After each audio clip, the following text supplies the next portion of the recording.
Jadi Tunggakannya terpusat, dihapus, diputihkan lah ya kalau diputihkan. bahasa ini. Diputihkan Tunggakan ke siapa tuh? Ke Pertamina. kepada Pertamina. Tentara Nasional Indonesia Angkatan Laut atau TNI AL mencatatkan tunggakan pembayaran bahan bakar minyak kepada PT Pertamina sebesar 3,2 triliun rupiah. Hal ini diungkapkan langsung oleh Kepala Staf TNI AL, Laksamana Muhammad Ali, dalam rapat dengar pendapat bersama Komisi 1 DPR RI, Senin tanggal 28 April tahun 2025. Tunggakan ini menjadi sorotan serius, mengingat operasional pertahanan laut nasional sangat bergantung pada pasokan bahan bakar. Saat ini, TNI AL harus menggunakan BBM jenis non-subsidi atau BBM industri dari Pertamina. Karena itu, Laksamana Ali meminta agar TNI AL diberikan BBM bersubsidi, seperti yang sudah diberlakukan untuk Polri. Penggunaan BBM di TNI AL memang jauh lebih besar dibandingkan TNI Angkatan Darat maupun TNI Angkatan Udara. Hal ini disebabkan kebutuhan untuk menjaga sejumlah alutsista seperti kapal tetap berfungsi, bahkan ketika tidak beroperasi, sejumlah kapal harus tetap menyalakan air kondisioner atau AC untuk menjaga peralatan elektronik di dalamnya agar tidak rusak. Lebih lanjut, Laksamana Ali menegaskan bahwa tunggakan ini mengganggu kegiatan operasional TNI AL. Dalam forum tersebut, ia meminta agar tunggakan sebesar 3,2 triliun rupiah itu diputihkan dan harga BBM dialihkan ke subsidi. Selain itu, ia juga mendorong agar pengelolaan kebutuhan bahan bakar TNI AL bisa ditangani secara terpusat oleh Kementerian Pertahanan. Berikut penjelasan lengkap Kepala Staf TNI AL Laksamana Untuk bahan Muhammad bakar Ali. memang ini masih, kalau kita berpikir masih sangat terbatas. Nah ini mungkin ya. Kemarin ada tunggakan itu bahan bakar berapa itu? 2,25 T. Ya. Dan saat ini kita sudah dikenakan harus membayar hutang lagi berapa? 3,2 T. Nah, itu sebenarnya tunggakan. Jadi ini mengganggu sekali, mengganggu kegiatan operasional, dan harapannya sebenarnya ini bisa ditiadakan gitu untuk masalah bahan bakar. Jadi terpusat, diputihkan lah ya kalau bahasa ini. Diputihkan Tunggakan ke siapa tuh? Ke Pertamina. kepada Pertamina. Kemudian nanti mungkin diatur oleh Kemhan untuk masalah bahan bakar nih langsung. Terpusat oleh Kemhan. Harapannya seperti itu. Memang yang menggunakan bahan bakar terbesar pasti Angkatan Laut. Karena kapal kita ini walaupun diam saja, tidak bergerak, tapi dieselnya tetap hidup. Dan untuk menghidupkan air condition, AC. Karena kalau AC dimatikan, peralatan elektronik akan rusak di dalamnya. Itu bahayanya. Bentar. Itu masalah bahan bakar memang. Terus kemudian bahan bakar juga kita masih harga ini ya, harga industri. Harusnya mungkin bisa dialihkan menjadi subsidi. Beda dengan Polri perlakuannya. Nah ini mungkin perlu disamakan nanti. Itu ada mulai dari sini. Jadi tinggal teruskan. ya. Gimana? Jadi dukungan BMP Laut TNI AL ini didukungnya bukan dengan kuantum tapi dengan rupiah dan harga industri. Apabila didukung dengan rupiah, maka kuota BMP Angkatan Laut mungkin BMP Laut akan berkurang lagi dari 20% akibat fluktuasi rupiah karena berfluktuasi terhadap US dollar. Mungkin itu ya nanti. Kemudian saat ini juga ada ketentuan kita harus menggunakan B35 minimal. Dan ini juga ada kendala di beberapa kapal tertentu. Apabila menggunakan B35 maka dia harus mengganti filter menjadi lebih sering lagi. Jadi akan mengeluarkan biaya yang lebih besar lagi. Itu permasalahan bahan bakar. Kemudian dari Pak Pak Pasabam Mahmud Arifin, peningkatan kekuatan kemampuan tempur. Presiden, kebetulan Bapak Presiden ini sangat concern terhadap kekuatan Angkatan Laut, walaupun beliau backgroundnya Angkatan Darat, tapi sangat memikirkan terkait dengan Angkatan Laut. Banyak di masa beliau ini akan ada penambahan alutsista Angkatan Laut, termasuk 2 kapal fregat dari Italia, kemudian ada nanti dari Turki, kemudian ada kapal selam. Nah, dari beliau sangat concern sekali. Beliau menyampaikan bahwa Angkatan Laut kita harus kuat. Memang karena negara kita negara kepulauan. Kemudian pandangan saya terhadap Coast Guard memang tetap harus tetap ada. Jadi idealnya apa perlu Coast Guard sangat diperlukan. Dan Coast Guard ini kalau di masa perang akan menjadi komponen cadangan dari Angkatan Laut. Semangatnya untuk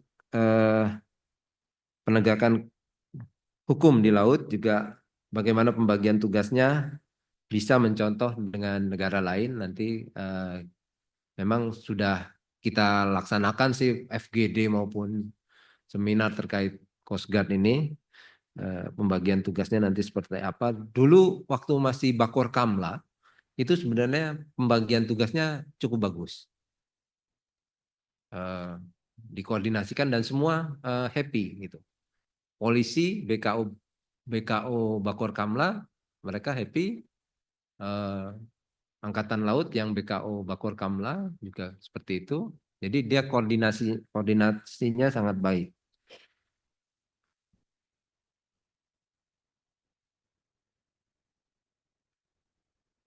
Kemudian dari Pak Mahfud Arifin, IT ini sangat penting, di mana laut kita sangat luas. Ini terkait dengan hal ini, kita meningkatkan Puspodal tadi, ya, tahap 1, tahap 2, tahap 3. Memang dengan APBN rupiah murni cukup berat. Apabila didukung dengan PLN akan lebih baik lagi, karena kita akan menggunakan satelit ya. Bisa real time mengawasi perairan Indonesia di seluruh wilayah perairan Indonesia secara real time. Dan harapannya walaupun kapal-kapal yang dicurigai itu mematikan ICE, Automatic Identification System, tetap bisa terpantau dengan satelit.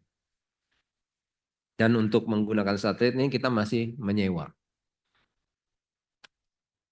Kemudian dari Pak Taufik Abdullah, memang seperti di kepolisian ada Bank Napi itu, Pak. Itu baik sekali, memang masyarakat perlu tahu ya terkait proses pengamanan laut di Indonesia ini.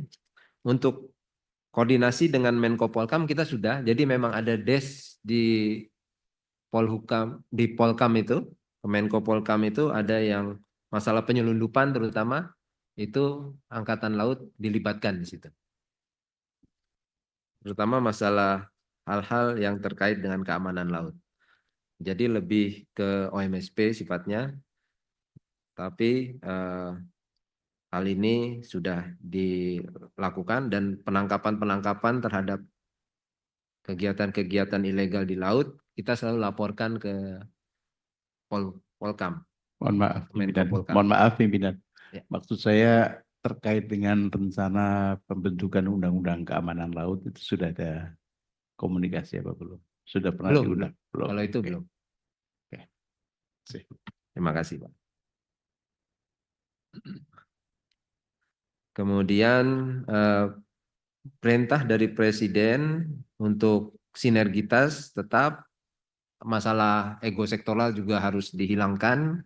Mungkin dihilangkan pelan-pelan. Ya caranya dengan apa? Ya harus dengan sering ketemu bersama. Jadi seperti yang saya sampaikan bahwa permasalahan sinergi ini memang hanya mudah diucapkan tapi sulit dilaksanakan. Namun kita selalu berusaha untuk sinergi. seperti contohnya dengan Bakamla tadi, kita sudah mempersilahkan mereka menggunakan pangkalan kita, bahkan pendidikannya personel Bakamla juga dilakukan di Kodiklatal, di Angkatan Laut, dan di Batam juga di Batalion Marinir ya, di Yon 10 Stoko. Ya, termasuk senjata seperti senjata ringan itu kita pinjamkan kepada KPLP. Ini contoh aja. Kita bersedia minjamkan senjata kepada KPLP, tentunya dengan izin dari Kementerian Pertahanan. Kemudian lemdik-lemdik kita juga bisa digunakan untuk pelatihan dari personel-personel baik Bakamla maupun KPLP.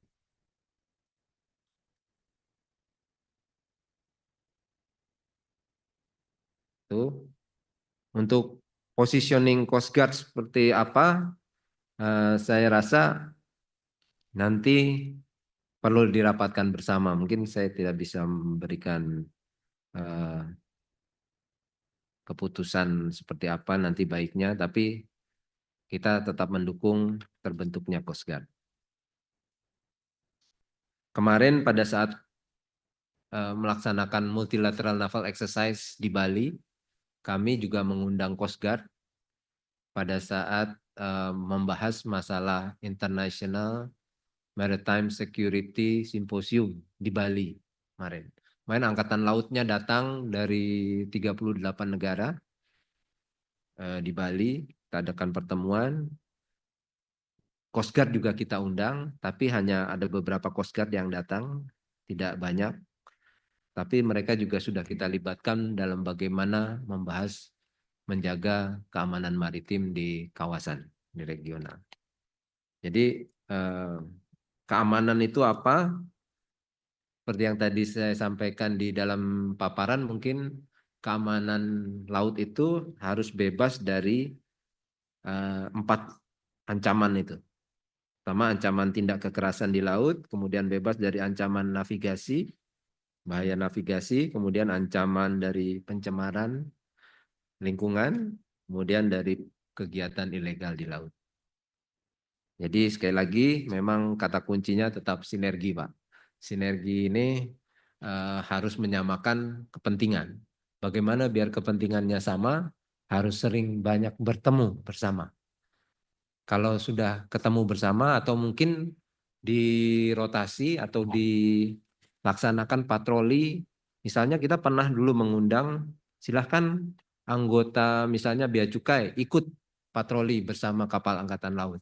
Atau sebaliknya, anggota Angkatan Laut ikut patroli bersama dengan kapalnya Bea Cukai. Akhirnya kepentingannya kan terurai itu. Maunya seperti apa? Kalau sudah sering ketemu, itu saya rasa sinergi itu akan terbentuk. Kalau kepentingannya udah sama, sinerginya pasti bisa tercapai. Harapannya seperti itu. Demikian. Mungkin itu yang bisa saya jawab. Mudah-mudahan bisa menjawab seluruh pertanyaan dari Bapak-bapak dan Ibu-ibu sekalian. Terima kasih. Assalamualaikum warahmatullahi wabarakatuh.